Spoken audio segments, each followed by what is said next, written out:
اسد ایک چمکدار آنکھوں والا 8 سالہ بچہ دل سے ڈاکٹر بننے کا خواب دیکھتا تھا۔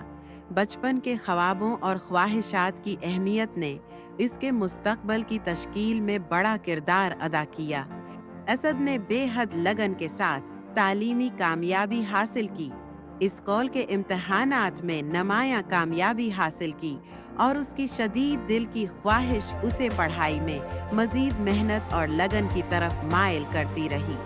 20 سال کی عمر میں انٹرمیڈیٹ کی تعلیم مکمل کرنے کے بعد اسد نے ایک نازک موڑ کا سامنا کیا۔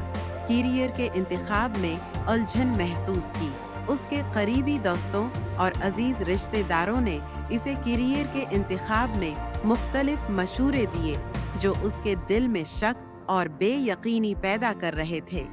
اسد نے اپنی ول پاور کو استعمال کرتے ہوئے اپنے مقصد کے حصول میں ثابت قدمی کا مظاہرہ کیا اور بچپن کے خوابوں اور خواہشات کو پورا کرنے میں اس کی تبدیلی کی طاقت کو دریافت کیا۔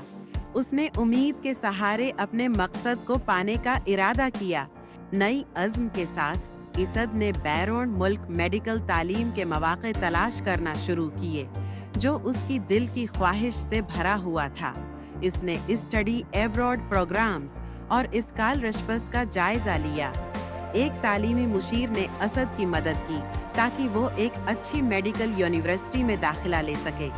آخر کار اسد اپنے مقصد کو پانے میں کامیاب ہو گیا اور اس نے بیرون ملک کی یونیورسٹی میں داخلہ حاصل کر لیا۔ اسد نے میڈیکل کی تعلیم پوری توجہ سے حاصل کی اور ایک دن وہ کامیاب ڈاکٹر بن گیا۔ اس کی آنکھوں میں خوشی کے آنسو تھے جب وہ اپنے ماں باپ کے ساتھ یونیورسٹی کے کنوکیشن میں اپنی میڈیکل کی ڈگری حاصل کر رہا تھا۔ اسد کی کہانی یہ سبق دیتی ہے کہ انسان اگر اپنے آپ پر یقین رکھے، اپنے خوابوں پر توجہ مرکوز رکھے، تو خدا کی قدرت ایک دن اس کے خوابوں کو حقیقت میں بدل دیتی ہے۔ کشش کا قانون اس وقت کام کرتا ہے جب آپ کے خیالات، جذبات اور اعمال ہم آہنگ ہوں۔